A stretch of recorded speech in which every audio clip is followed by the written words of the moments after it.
ओ, कैसे हो? कैसे हो सभी बच्चे? अच्छे या बहुत अच्छे? आप सभी को स्वतंत्रता दिवस की बहुत सारी शुभकामनाएं। आज कौन सा दिन है? 15 अगस्त को क्या हुआ था? भारत आजाद हुआ था। भारत आजाद हुआ था किससे? अंग्रेजों की गुलामी से। 15 अगस्त को भारत आजाद हुआ था अंग्रेजों की गुलामी से। अंग्रेजों की गुलामी से आजाद हुआ। फिर किसकी गुलामी पकड़ी? किसकी? हाँ, 5 विकारों की, बुराइयों की। अंग्रेजों से तो स्वतंत्र हो गए, लेकिन उनकी आदतों से स्वतंत्र नहीं हुए। हाँ, समझ में आया? अंग्रेजों से तो स्वतंत्र हो गए, छुट्टी हो गई अंग्रेजों से, पर कहाँ आ गए फिर? हाँ, फिर किसके गुलाम बन गए? जो वो आदत छोड़ के गए उसके गुलाम बन गए। हाँ, कमाल है ना? तो अब क्या करना है? क्योंकि दिखने वाले अंग्रेजों से तो भारत आजाद हो गया, लेकिन बिना देखे वाले अंग्रेजों से आजाद कैसे होगा? कैसे होगा? क्योंकि ये जो 5 विकार है, ये अंग्रेज तो दिखते नहीं ना किसी को। दिखते हैं? ये जो 5 विकार है, ये अंग्रेज किसी को दिखते हैं? नहीं दिखते ना। पर काम बड़ा जोर शोर से चल रहा है इनका। हाँ, तो इनकी आजादी के लिए कौन आए हैं? इनकी आजादी के लिए स्वयं निराकार परमात्मा परम धाम छोड़ करके हमें 5 विकार रूपी अंग्रेजों से मुक्त कराने आए हैं। क्योंकि दिखने वाली चीज को दिखने वाले ही मुक्त कर सकते हैं, पर नहीं दिखने वाली चीज को नहीं दिखने वाला ही मुक्त कर सकता है। समझ में आया? तो असली स्वतंत्रता दिवस कब मनाया जाएगा? कब मनाया जाएगा? जब इस संसार में, इस विश्व में 5 रूपी अंग्रेजों का राज्य, रावण रूपी राज्य नहीं होगा।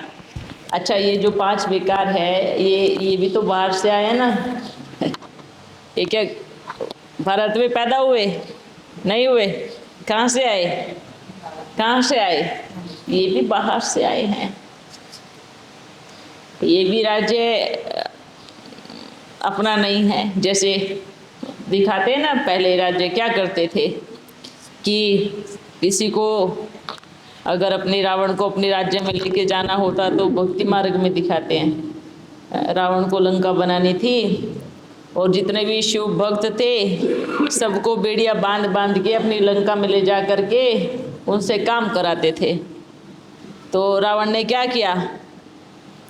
ऐसा ही किया ना। द्वापर युग आया, रावण आया, तो रावण ने क्या किया? सबके हाथों में बेड़ी बांधी और अपने राज्य में लेकर के आ गया।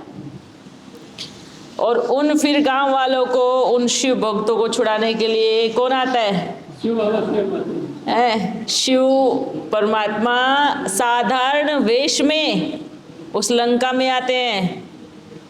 साधारण वेश में, एक मनुष्य आत्मा के वेश में आते हैं और उन सब गांव वालों को छुड़ा करके, मुक्त करा करके ले जाते हैं। ये भक्ति मार्ग की कहानी है। देखी किसी ने? किसी ने देखा? नहीं देखा? देखना, समझ में आएगा। ये भक्ति मार्ग में ये कहानियां हैं। और अब देखो, अब भी बाबा ने क्या किया? देखा कि 5 विकारों का राज्य है, बुराइयों का राज्य है, तो बाबा ने क्या किया? साधारण सा वेश धारण करके, आदि में साधारण सा वेश धारण करके क्या किया? सबको 5 विकारों से, जो उनके पक्के बच्चे हैं, पक्के भक्त हैं, उनको विकारों से मुक्त करके अपने साथ कहाँ लेके जाते हैं? परम धाम में, और फिर इतने सुंदर राज्य में भेजते हैं। कहाँ पर? सतयुग में, जहाँ विकार का नाम निशान नहीं है, जहाँ ऊंच नीच का भेदभाव नहीं है, जहाँ छोटे बड़े का भेदभाव नहीं है। ऐसे स्वतंत्र राज्य में बाबा हम बच्चों को लेके जाते हैं। तो सभी तैयार हैं? सभी तैयार हैं? पक्का या कच्चा? क्योंकि बाबा ने क्या कहा? मैं दिल की आवाज़ सुनता हूँ, मुख की नहीं सुनता हूँ। किसकी सुनते हैं बाबा? दिल की। क्योंकि दिलाराम दिल में बैठता तो आवाज़ किसकी सुनेगा? दिल की सुनेगा ना।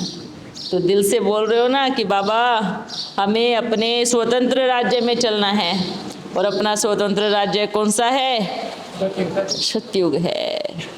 अच्छा लगता है ना, जहाँ फलों में मतभेद नहीं हो कि छोटा बड़ा हो, एक वृक्ष एक जैसा फल देगा।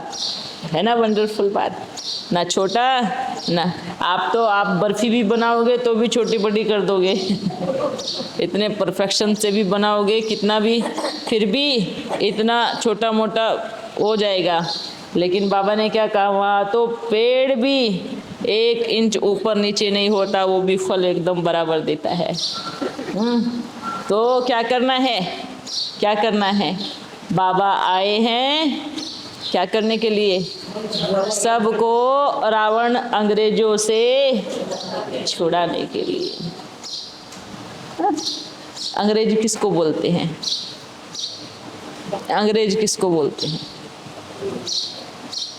अंग्रेज किसको बोलते हैं? 5 विकारों को बोलते हैं। अंग्रेज का जो आपका नहीं है, जो आपके भारतवासी नहीं है, जो आपका नेचुरल संस्कार नहीं है, वो अंग्रेज, मतलब वो दूर से आने वाले ऐसे। अच्छा, जो ज़्यादा समय विदेश में रहने वाले वो तो अपने आप को अंग्रेज नहीं समझते अंग्रेज तो नहीं समझते, नहीं। हमारा जन्म भारत में हुआ है, हम भारतवासी हैं। तो अंग्रेज कहाँ से हुए? अंग्रेज तब बन जाते जब अंतिम समय वहीं पे रहते, है ना। पर आते तो फिर भी अगला जन्म लेकर के कहाँ पर? यहीं पे आते ना। तो इसलिए क्या करना है बच्चों? उससे तो छुट्टी मिली, लेकिन उसकी आदतों से को नहीं पकड़ के रखना है। ठीक है, एक बार फिर आप बच्चों को स्वतंत्रता दिवस की बहुत सारी शुभकामनाएं, क्योंकि 5 विकारों से भी भारत आज़ाद होने वाला है। हाँ, एक ऐसा राज्य आने वाला है जिसमें विकारों का नाम निशान नहीं होगा। अच्छा, सभी बच्चे खुश हो? दिल लग रही है? दिल लग रही है? अच्छा लगा यहाँ के? अच्छा लगा? अच्छा लगा? बहुत अच्छा है। बारी बारी आना चाहेंगे? कोई भी गांव में ऐसा नहीं बचना चाहिए जिनको संदेश ना मिले।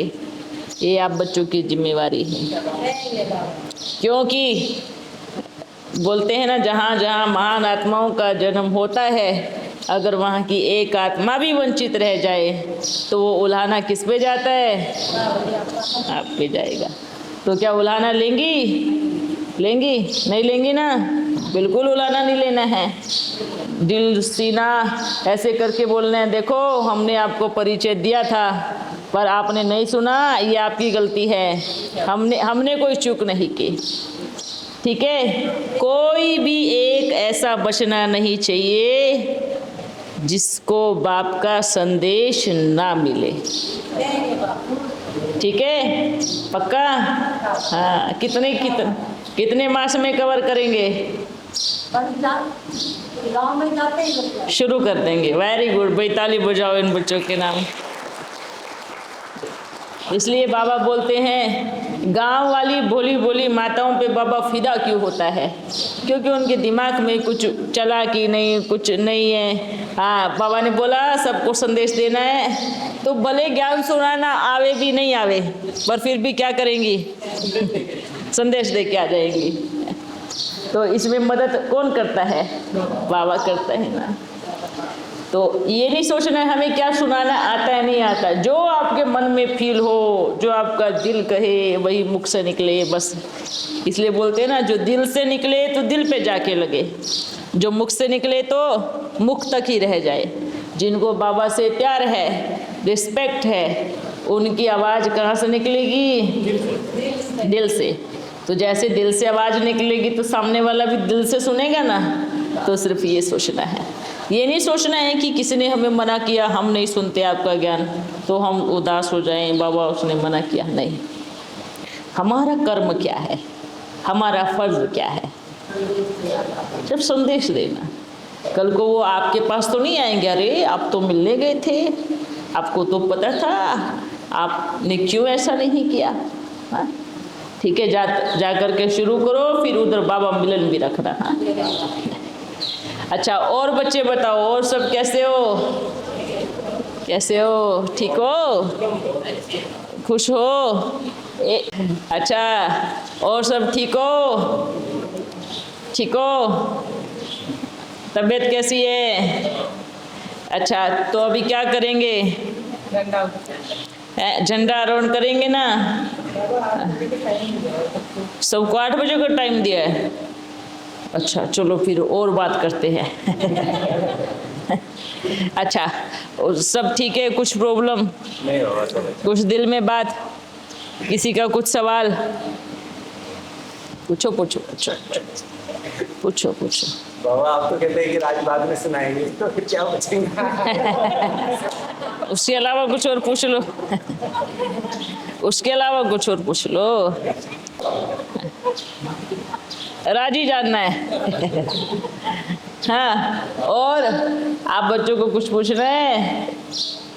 हाँ, ये राज वाले बैठे हैं, आ जाओ आप भी, आए इधर आ जाओ, इधर आ जाओ, इधर बैठो।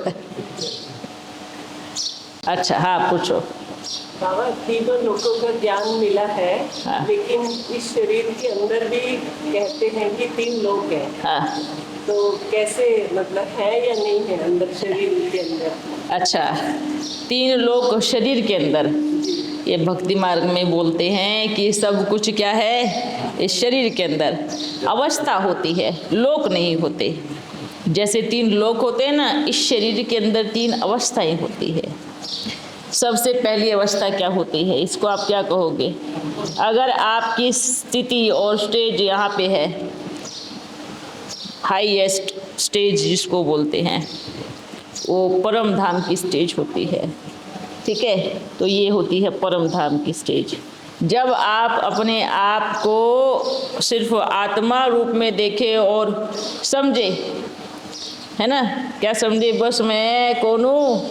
मैं आत्मा हूँ, बाप की बच्ची हूँ। इसको क्या कहेंगे? परम धाम की स्टेज। आप इसको लोक कहो या परम धाम की स्टेज कहो, इसमें ही आपको सब कुछ नजर आएगा। अब मध्यम आ गया, क्या आ गई? आपकी नाभि। ठीक है, इसको कहेंगे आकारी स्टेज। आकारी स्टेज माना क्योंकि नाभि से ही इस संसार में जितने भी बच्चे पैदा हुए हैं, इस सृष्टि पर आने का आधार क्या है? नाभि। लाइट के शरीर बनने का आधार क्या है? नाभि। जब आप निद्रा अवस्था में जाते हो, आपका लाइट का शरीर बाहर जाता है, तो किससे कनेक्ट होता है? नाभि से। आप परम धाम घूम के आते हो, अगर अवस्था इतनी पावरफुल है तो नाभि से ही कनेक्ट होता है। तो ये आपका जोड़ है आकारी दुनिया, जिसको आप सूक्ष्म तन बोलते हो। समझ में आया? तो ये दूसरा लोक, ऊपर से आ रहे हैं अपन। हाँ, ऊपर से आ रहे हैं। ये कौन सा लोक हो गया? अब एकदम नीचे आ जाओ। ये क्या हो गए? आप ऊपर उड़ सकते हो क्या? धरती पे चलोगे ना? आपके पैर नीचे नीचे चलेंगे ना? तो ये आपके जो कदम इस धरती पर चलते हैं, आप हवा में तो हवा जोर से तूफान आए तो ऊपर उड़ सकते हो, वो भी क्या पता कहाँ फेंक के मारेगा, लेकिन नॉर्मल कैसे चलते हो आप, धरती पे चलते हो ना, है ना। तो ये स्थूल वतन हो गया नीचे सबसे, ठीक है। आप सोचो अगर आपके पाँव नहीं हो तो कंप्लीट होंगे, नहीं होंगे। अच्छा, जैसे बाबा ने तिरंगे का भी रहस्य बताया है ना। ये जो हमारी स्टेज होती है, ये जो परम धाम का हल्का सा सुनहरा रंग होता है, केसरी रंग जिसको बोलते हैं, ये स्टेज होती है यहाँ पर, ठीक है। इसमें फिर बीच में वाइट कलर आता है, फिर धरती पे क्या आता है, क्या आता है, आपके पेड़ पौधे कैसे हैं, हरियाली आती है ना। तो ये इसी शरीर में ही तीनों स्टेज कहोगे आप इसको, तीनों लोग इसमें समाहित ऐसे नहीं, पर स्टेज कि हम धरती पर चलते हुए भी अपने आप को फरिश्ते की स्थिति में समझे। और सबसे पावरफुल योग की स्थिति क्या होती है, अशरीरी आत्मा परम धाम, अर्थात इसको आप परम धाम की अवस्था बोल सकते हो। तो ये सबसे हाईएस्ट स्थिति होती है, ये परम धाम। और नाभि नहीं हो तो कुछ भी नहीं हो, पाँव नहीं हो तो धरती पे चल ही ना सके, हाँ। तो ये तीनों लोग, तीनों स्टेज आपके इसी शरीर में है। बार बार आपकी अवस्था बोलते हैं अपने को ध्यान लगाना है, मेडिटेशन करना है, शांत रहना है, तो आप कहाँ लगाओगे, नाभि पे लगाओगे या मस्तक में लगाओगे, बुरकटी में लगाओगे, यही लगाओगे ना। तो ये पावरफुल स्टेज होती है। तो इसलिए क्या सोचना है, बाबा बार बार क्या बोलते हैं, बच्चे हाईएस्ट स्टेज से मिलना है तो अपने को आत्मा समझो। बारी बारी बोलते अपने को आत्मा समझो। अवस्थाएं होती है कि जब आप बैठते हो तो अपनी सारी शक्तियों को समेटते हुए पाँव से लेकर के पहले आप नाभि में आओ।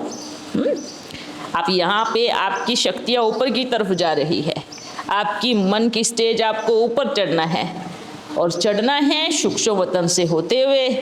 आप डायरेक्ट तो यहाँ बैठ नहीं सकते, अगर सही विधि से जाना है, टिकना है अवस्था में, तो अपनी सारी शक्तियों को समेटते हुए सोचो अभी मेरी सारी एनर्जी नाभि में आ गई, यहाँ से समेटते हुए मस्तक के बीच में विराजमान हो जाओ। तो आप अच्छे से इस अवस्था में टिक पाएंगे, ज़्यादा समय तक टिक पाएंगे। अब डायरेक्ट बोलूँ मैं आत्मा हूँ, फिर किसने आवाज़ लगाई, ए श्रीमंत बच्चे इधर आओ अच्छा किसने मुझे बुलाया, फिर मैं आत्मा हूँ, डॉक्टर साहब हमारा इलाज करो, फिर अवस्था है। इसमें ध्यान टूटने का चांस रहता है। पर जब एक बार समेटते हुए शक्ति को यहाँ बिठाओगे तो उसमें ध्यान टूटने का चांस नहीं रहता, उसमें आप बहुत अच्छे से कनेक्ट रह सकते हो। आपको भले आवाज़ आएगी पर आप नीचे आके नहीं गिरोगे। हम हलचल में हैं, सोचे मैं आत्मा हूँ, फिर किसने आवाज़ लगाई तो धड़ाम से नीचे आके गिरे। तो ये विधि है, आप तीनों लोगों को समझो पहले, इसी शरीर में देखो। इसलिए तो भक्ति मार्ग में क्या बोलते हैं कि सारे राज आपकी देह के अंदर है। हाँ, आपने अपने शरीर के रहस्यों को समझ लिया तो आपने पूरे संसार को समझ लिया, पूरे ब्रह्मांड को समझ लिया, आपने तीनों लोगों को समझ लिया। तभी हम योग कर पाएंगे, तभी हमारी स्थिति पावरफुल बन पाएगी। चक्र की बातें बताते हैं, वो भी तो ऐसी स्थिति है ना, ये भी स्थिति ही है चक्र। जैसे कि आप जो शक्तियाँ, ये 3 लोक की बात बताई, उसमें भक्ति मार्ग में बोलते हैं 7 लोक है, उसमें धीरे धीरे स्टेज ऊपर जाती है। आपको 7 चक्र जगाने की ज़रूरत ही नहीं है, क्योंकि आपको ज्ञान है। जिनको ज्ञान नहीं है उनको बारीक चीज़ें समझाने की ज़रूरत है। आपको सिंपल ज्ञान है, सिर्फ तीनों लोगों पे समझना है, क्योंकि आप बहुत पुराने बच्चे ज्ञानी हो, आपको समझ है। ये 7 चक्र बार बार जागरूक करने की स्थिति किनकी होनी चाहिए? जो ज्ञान में नहीं है, जिनको समझ नहीं है, जिनको नॉलेज नहीं है। ये उनके लिए ये ज्ञान है कि आप पहले उस चक्र को जगाओ, फिर उस चक्र को जगाओ, फिर यहाँ आओ, फिर यहाँ आओ और फिर यहाँ पे आओ। उनके लिए छोटी छोटी बारीक स्टेप है। वो तीनों उनको अगर आप कहोगे यहाँ से शुरू, फिर यहाँ से, फिर ये लोग, उनको समझ में नहीं आने वाला कुछ भी। पर आपको ये जल्दी से समझ में आ जाएगा कि आपको इस चीज़ को समझना है और स्थित होना है आत्मा में। ये भी स्थिति होती है। 7 चक्र जो बोलते हैं ना, फलानी शक्ति, कुंडलिनी शक्ति, वो चक्र, वो चक्र, वो चक्र, सब चक्र जागते हैं। तो ये जितने भी भक्ति मार्ग में हैं सब बच्चे हैं, ये उनके लिए विशेष बात है, क्योंकि वो अचानक से तो आपकी बात नहीं समझेंगे। पर आपके लिए आपने बहुत अच्छी पढ़ाई की हुई है, तो आपको मेहनत नहीं लगेगी, तो सीधा जंप मारना है, लेकिन होते हुए यहाँ से जाना है। मानो परम धाम आप जाओगी तो कैसे जाओगे? कैसे जाओगी? सूक्ष्म मतन होते हुए जाएंगे ना। डायरेक्ट परम धाम देखेंगी तो कैसे चलेगा, है ना? बीच में तो सूक्ष्म मतन पड़ेगा ही पड़ेगा। हमें सूक्ष्म मतन होते हुए परम धाम की यात्रा करनी है, हाँ, समझे? तो उससे आपकी यात्रा लंबी चलती है। बोलते हैं ना, शॉर्टकट मारने से क्या होता है? गड़बड़ हो जाता है। और हमें रास्ते को सीधा चलना चाहिए, भले थोड़ा 1 मिनट लेट हो जाए चलेगा, पर शॉर्टकट मारने से क्या होता है, कभी कभी बहुत भारी नुकसान भी हो जाता है ना? आज सभी ब्राह्मण बच्चों की स्थिति क्यों नहीं बन पा रही है? क्यों नहीं बन पा रही है? क्योंकि बीच का कनेक्शन खत्म कर दिया है। समझ में आ रहा? पूरे ब्राह्मण परिवार बच्चों का योग क्यों नहीं लग पा रहा है? क्योंकि योग की परिभाषा समझ में नहीं आ रही है।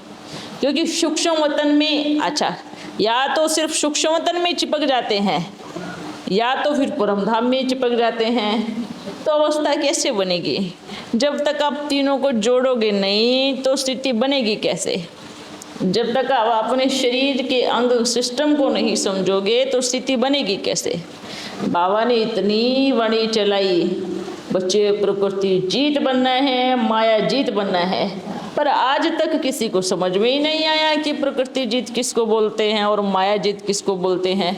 प्रकृति जीत पूरे 5 तत्वों को कंट्रोल में लेने का योग चल रहा है। भला वो 5 तत्वों जिसने करोड़ों मनुष्य शरीर बनाए हो, वो आपके कंट्रोल में क्यों आएगा? हाँ, प्रकृति जीत माना क्या? प्रकृति जीत माना क्या?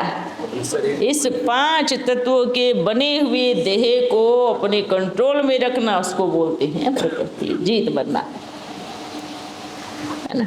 आप सोचो, आपको अगर अपने शरीर पे कंट्रोल नहीं है तो प्रकृति जीत कहेंगे? आप दिन रात सुबह शाम चारों टाइम अगर आप भोजन किए जा रहे, बाबा की याद नहीं आ रही, तो इसको प्रकृति जीत कहेंगे ना? इसको प्रकृति जीत नहीं कहेंगे। बाबा ने बोला माया जीत बनो। कौन सी माया जीत बनो? बाहर ढूंढ रहे हैं माया कौन सी, माया कौन सी? बाहर से कहाँ से माया आएगी? अरे आत्मा को जो 5 विकारों ने जकड़ा हुआ है, उस माया जीत बनो। बाकी सब चीज़ों को बाहर खोजना, इसको बोलते हैं भटकना।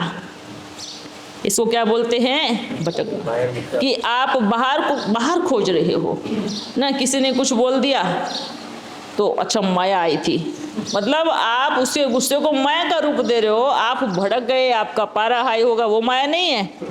नहीं, फलाने ने मेरे को गुस्सा दिलवाया ना, इसलिए मेरे को गुस्सा आ गया। फलाने की वजह से मेरी बुद्धि भ्रष्ट हो गई, मेरी स्थिति खराब हो गई। मतलब क्या? माया बाहर है। माया बाहर है ना? माया इधर बैठी है, इधर ही पूरा जाल, ऐसे कांटेदार जाल में बंद करके आत्मा का सज्जा करके बैठी है। माया को समझो, माया वास्तव में क्या है। 5 तत्वों को समझो, वास्तव में क्या है। इतनी वाणी चलाते वक्त किसी ने ये नहीं समझा कि वास्तव में माया क्या है और प्रकृति क्या है। हम सोचते हैं सतयुग में मैं ऐसा बनूंगा, हवा को बोलूँगा चलो तो वो चलेगी, है ना? पानी को बोलूँगा इधर आओ तो आएगा, हाँ।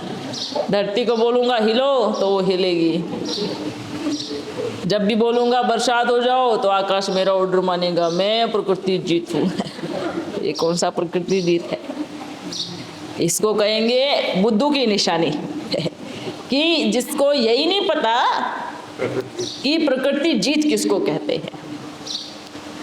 इतना बड़ा बड़ा पुराने बच्चे मुरली पे अध्ययन करते हैं, माया जीत बनो, प्रकृति जीत बनो, माया जीत बनो, प्रकृति जीत बनो, पर आज तक किसी को यही समझ में नहीं आया कि माया क्या है, प्रकृति क्या है। अध्ययन तो बहुत अच्छे से करा रहे हैं, प्रकृति है ना, और माया। प्रकृति मतलब आपके शरीर कितने तत्वों से बना हुआ है? बताओ 5 तत्व कौन से हैं? हाँ, ये 5 तत्व है ना। अब आपके शरीर में जब ये 5 तत्वों में से एक भी तत्व की कमी होगी तो कैसे प्रकृति जीत हुए? मानो पानी नहीं है, नहीं चलेगा ना। हाँ, नहीं चलेगा। भोजन नहीं है, नहीं चलेगा। अग्नि नहीं होगी तो डाइजेस्ट कैसे होगा? तो मतलब कि इस शरीर, फिर बाबा ने बोला कर्मेंद्रिय जीत बनो, है ना। क्या बोला? ये तो बोला माया जीत बनो, कर्मेंद्रिय जीत बनो। बाबा जोड़ रहे हैं सबको कि कंट्रोल करो कि मेरी आंखें क्या देखना चाहती है, मेरे मुख से कैसी वाणी निकलनी चाहिए, मेरे कानों को क्या सुनना चाहिए। इसी से ही हम कर्मेंद्रिय जीत से ही माया जीत बन जाएंगे। क्यों? क्योंकि मुझे मालूम है मुझे क्या देखना है, मुझे आत्मा को मालूम है मुझे क्या बोलना है, मुझे आत्मा को मालूम है कि मुझे क्या सुनना है। तो माया और प्रकृति का सही अर्थ समझकर तब बाबा को याद करेंगे, तभी प्राप्ति मिलेगी, है ना। नहीं तो अपने आप को ऐसे बड़े ज्ञानी मत बोलो कि हम बहुत बड़े ज्ञानी हैं। बाबा के सही महावाक्यों को समझो, और जो समझना चाहते हैं उनको बंद कर देते हैं। नहीं, आपका ये मंथन अच्छा नहीं है।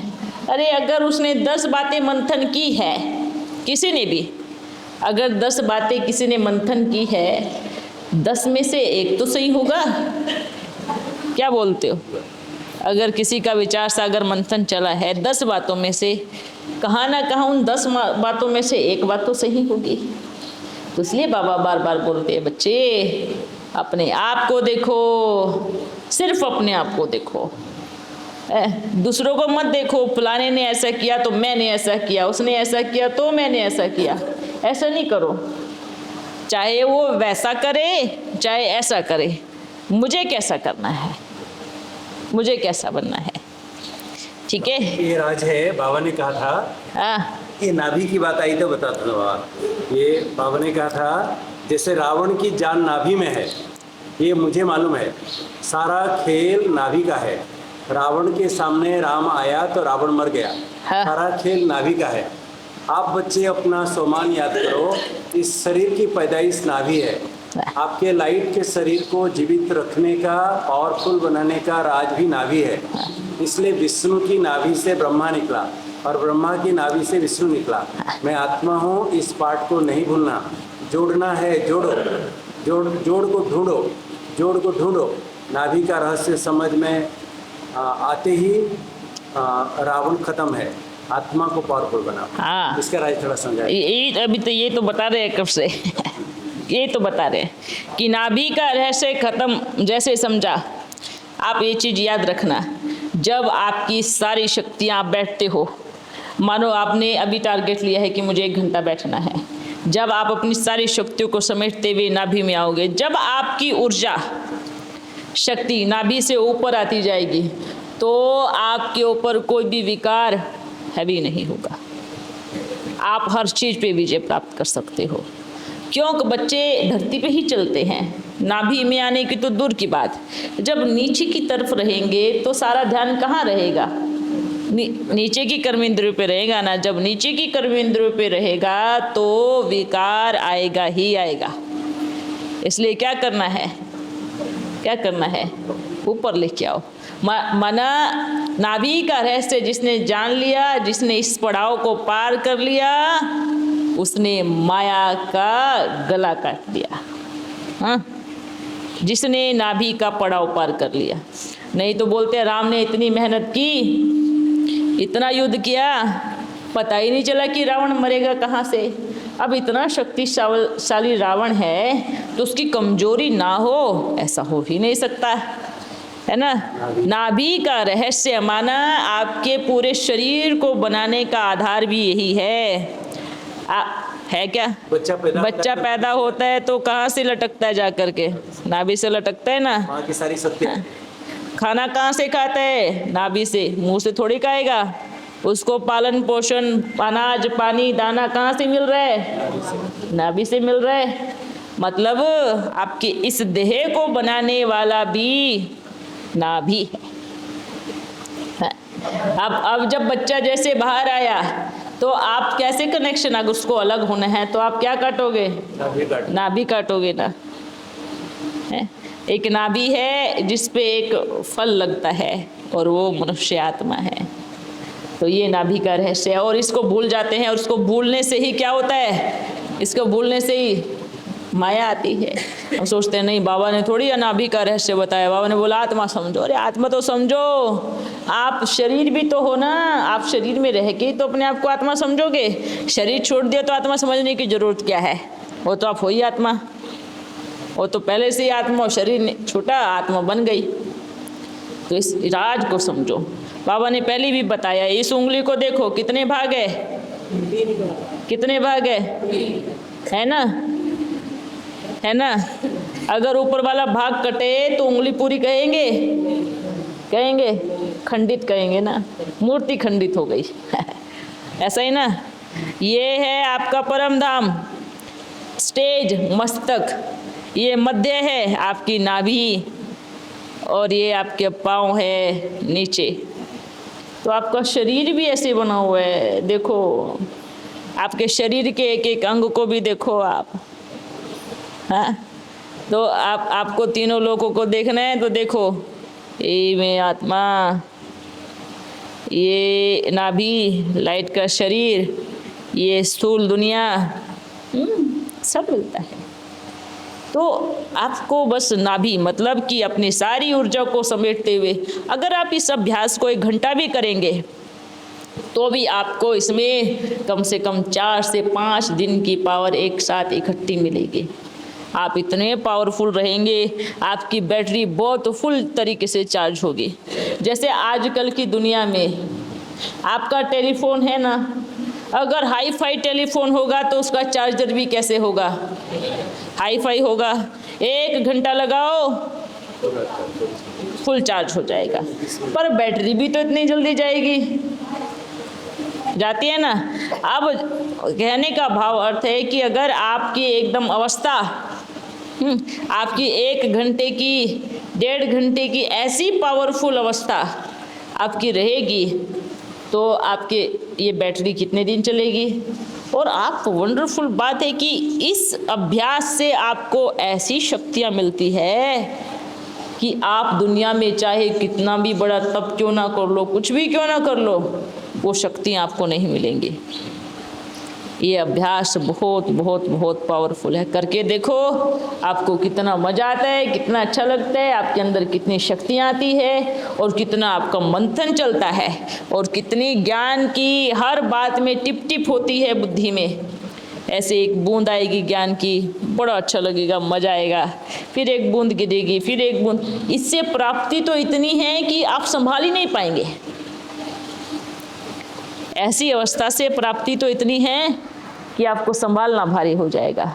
जिसको बोलते हैं कि शेरनी का दूध सोने के बर्तन में ही ठहर सकता है, तांबे पीतल में नहीं टिकेगा। तो बाबा की जो शक्तियाँ हैं, आपको अपना बुद्धि रूपी बर्तन इतना बड़ा करना पड़ेगा कि जो बाबा की शक्तियाँ हैं ऐसे टिप टिप जब करेंगी ना, तब मालूम पड़ेगा कि बाबा कितने शक्तिशाली हैं। इसलिए हाँ तो यही तो जोड़ है। मिल गए कि नहीं मिला? मिला, यही जोड़ है। ये नाभि ही जो मतलब आत्मा और शरीर को जोड़ने का आधार यही है, ये नाभि है, ये जोड़ है। जैसे संगम युग पे जैसे इस 5000 के चक्र में जोड़ क्या है? संगम युग है ना। 5000 साल के चक्र में जोड़ कहाँ पे है? संगम पे। संगम पे ही हम मनुष्य से देवता बनते हैं। ये संगम युग ही ऐसा है जो हीरे जैसा है, यही जोड़ है, ये संगम युग ही जोड़ है। ये संगम युग जोड़ ना हो तो सृष्टि ना चले। अगर यहाँ बैठ के प्लानिंग ही ना हो तो सतयुग कैसे बनेगा? फिर त्रेता युग, द्वापर युग, कलयुग कैसे आएगा? हाँ, तो ये क्या है? ये जोड़ है। ऐसे ही ये शरीर, इतने भारी भरकम शरीर का जोड़ कहाँ है? अभी है। मतलब शरीर और आत्मा को कनेक्ट करने का क्या क्या तार है? आपके पास, चलो आपके पास तार होगी, ठीक है, आपके पास बत्ती भी होगी, पर आपके पास करंट नहीं है, तो रोशनी में कहाँ से बैठोगे? समझ में आ रहा है? आपके पास लंबी लंबी वायर है जो दिखने वाली है, आपके पास दिखने वाली ये बत्ती है, पर इसके अंदर करंट नहीं है, तो बत्ती का फायदा है? फायदा है बत्ती का? तार लेने का फायदा है? क्योंकि कुछ नहीं, वेस्ट है। ये जोड़ पावरफुल जोड़ है, इसी से ही दोनों जुड़ते हैं। हाँ, अच्छा बच्चों।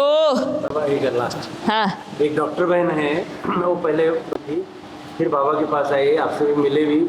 अभी एक बाबा का वाक्य था, शिव बाबा ने कहा कि मैं चारों युग पूरा बच्चों के साथ रहता हूँ। हाँ, तो सतयुग त्रेता युग में तो बाबा, हमने पहले सुना था बाबा रिटायर होकर ऊपर रहते हैं। हाँ, हाँ, तो चारों युग कैसे रहते हैं? तो उन्होंने सवाल पूछा, शायद उत्तर नहीं मिला उनको। फिर वहाँ में जाके वहाँ कुछ वाणियाँ सुनी, तो उन्हें सब कुछ राज मिल गया। अच्छा। कि यहाँ आपके ब्रह्मा बाबा बाद में सुनाते हैं, पहले वहाँ वो दीक्षित जी पहले सारे राज बता चुके हैं सब कुछ, ये तो बाद में ये उनको नकल कर रहे हैं, ऐसे इस प्रकार की भावना। अच्छा, उनको नकल कर रहे हैं। हाँ, अच्छा। तो कहते हैं कि वो चारों राज, ये चारों युग में बाबा कैसे रह सकते हैं? अच्छा, क्योंकि वो बच्ची को ये समझ नहीं है कि जो उसने वो पहले की वाणी सुनी, साकार की वाणी सुनी, उन वाणियों में ही शुरू में ही बाबा ने अब के रहस्य सारे खोल दिए थे।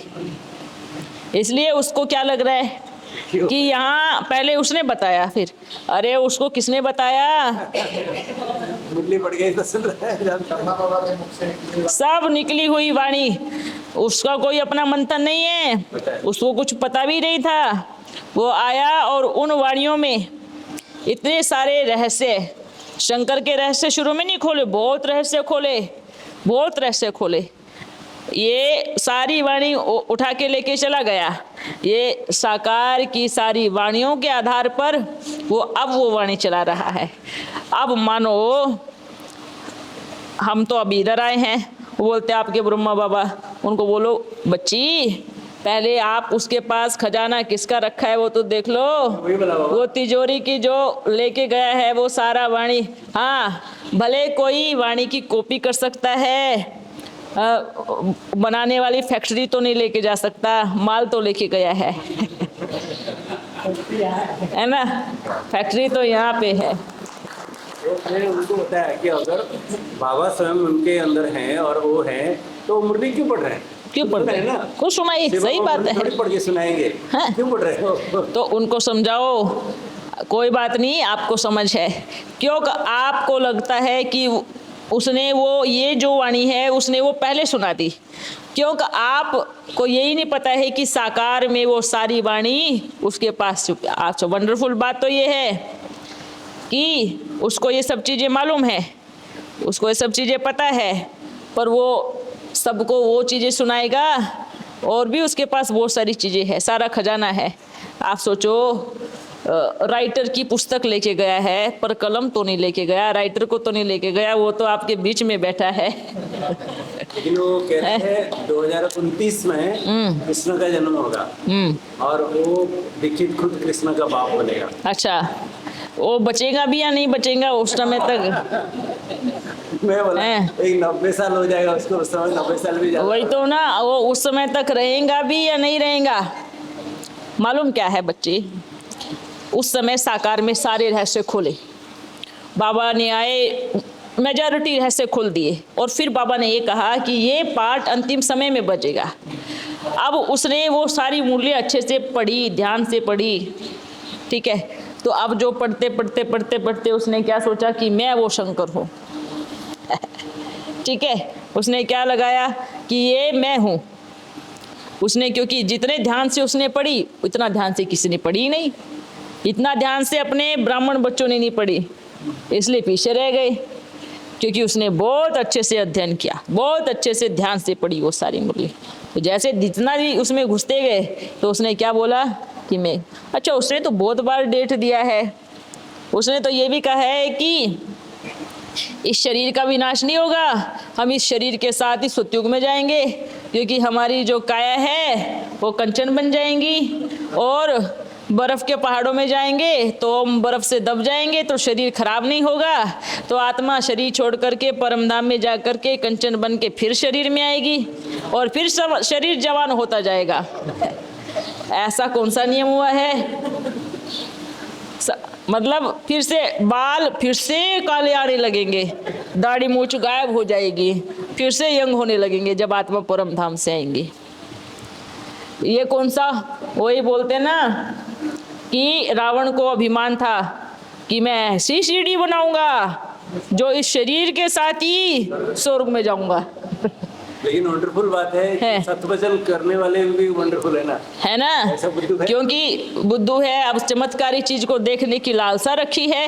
अच्छा क्या ऐसी चमत्कारी चीज होगी, तो बेचारे सारा जीवन उस एक घड़ी के इंतजार में निकाल देते हैं कि वो बर्फ का पहाड़ कब आएगा, कब हमारे शरीर को दबाएगा, कब आत्मा कंचन बनेगी, और कब हम जवान होंगे, कब हमारे शरीर पे सफ़ेद बाल से काले बाल आएंगे। वो उस चमत्कारी दृश्य को देखने के लिए तरस जाते हैं, बाकी उनको समझ में कुछ आता नहीं। आप बताओ ये शरीर छूटेगा या नहीं छूटेगा? जन्म हुआ है तो मृत्यु निश्चित है ना, ये क्यों समझ में नहीं आता है सबको? ये शरीर अगर छोटा है तो बड़ा भी होगा, बड़ा है तो बूढ़ा भी होगा, और बूढ़ा है तो जाएगा भी ना। ये सिंपल ज्ञान है आज सभी को। अच्छा वो उनके सतवचन महाराज करने वाले वो क्यों करते हैं? आज सारी दुनिया को अगर दिखाए, अगर हम इस रुमाल का सोने की चैन बना दे तो भीड़ लग जाएगी या नहीं लग जाएगी? एकदम लग जाएगी ना। ये इस लोहे के इसको सोने का बना दे तो आएगी या नहीं भीड़? आएंगी, आएगी कि नहीं आएगी? आएगी कि नहीं आएगी? हाँ, यहाँ बैठे बैठे इस घर को सोने का बना दे तो विदेश वाले देश वाले सब टूट के पड़ेंगे। आ जाएगी या नहीं? सभी को इच्छा क्या होती है? चमत्कार देखे। तो सतवचन महाराज करने वाले भी क्या सोच रहे हैं? चमत्कार देखने को मिलेगा, चमत्कार देखने को मिलेगा, और चमत्कार देखने को मिलेगा। उस इंतजार में बूढ़ा हो गया और कोई चमत्कार नहीं मिला, और फिर आके बाबा बड़ी भूल हो गई, सारा जीवन निकाल दिया, अभी तक चमत्कार नहीं मिला। कभी बोलते 2017 में होगा, कभी बोलते 21 में होगा, और कभी अभी 29 आ गया, ये 29 भी गुजर जाएगा, पता नहीं कब चमत्कार आएगा। इसलिए बाबा ने क्या कहा, मैं आकर के कोई चमत्कार नहीं दिखाता। क्यों नहीं दिखाता? चमत्कार से आपकी स्थिति क्या होगी? चमत्कार से क्या आप देवी देवता बन जाएंगे?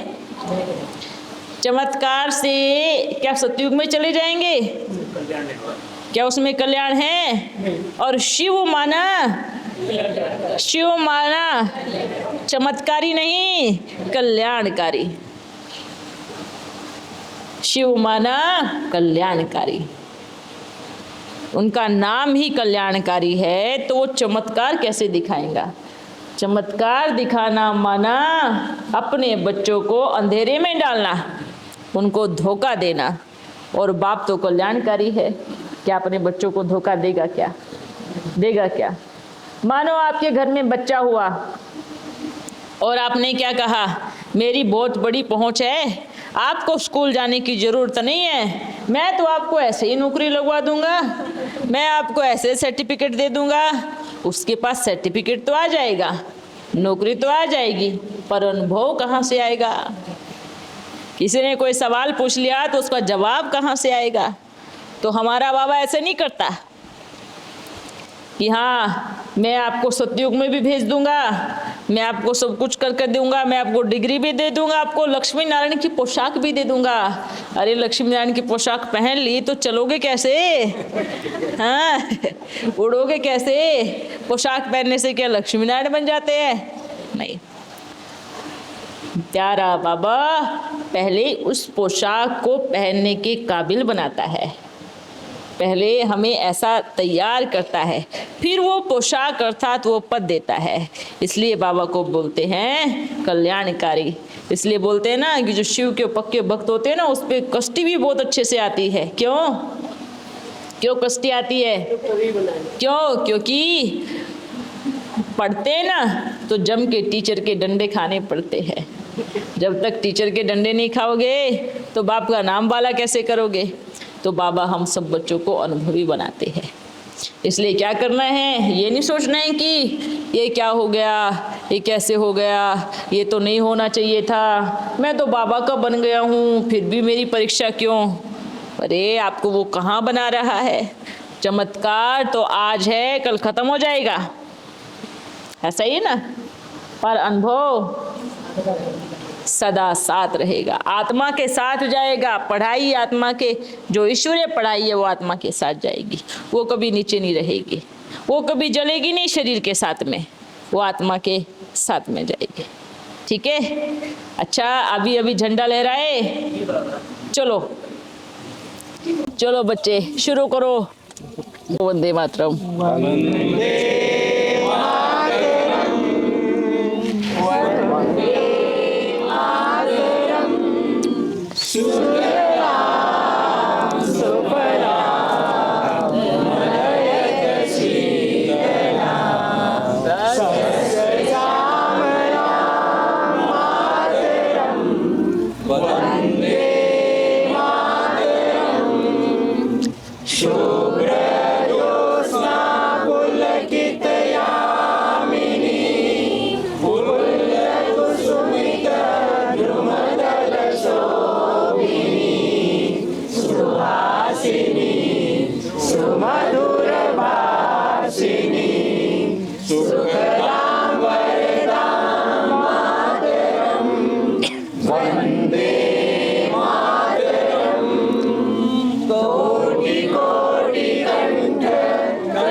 की जय, भारत माता की जय, वंदे मातरम, वंदे मातरम।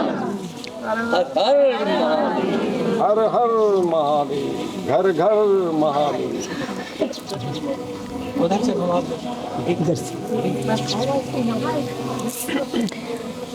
अच्छा, अभी सब क्या करेंगे? ओम करेंगे।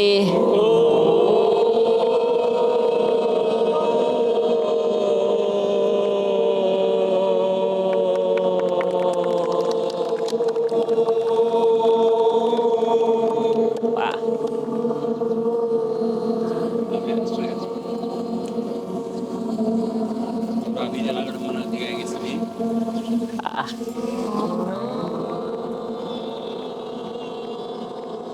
बहुत अच्छा।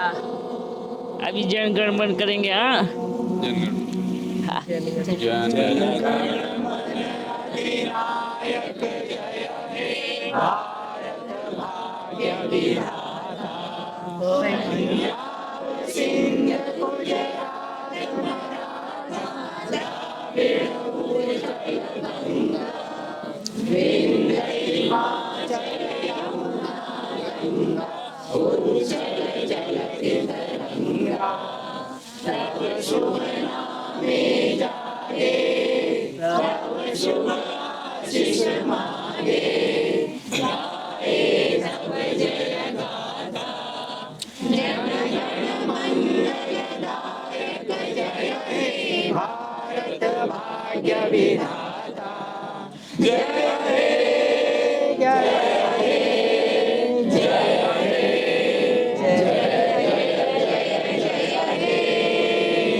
भारत माता की जय, भारत माता की जय, वंदे मातरम, वंदे मातरम।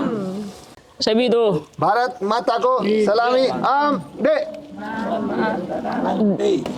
अच्छा बच्चों, फिर मिलेंगे। ओके, ओ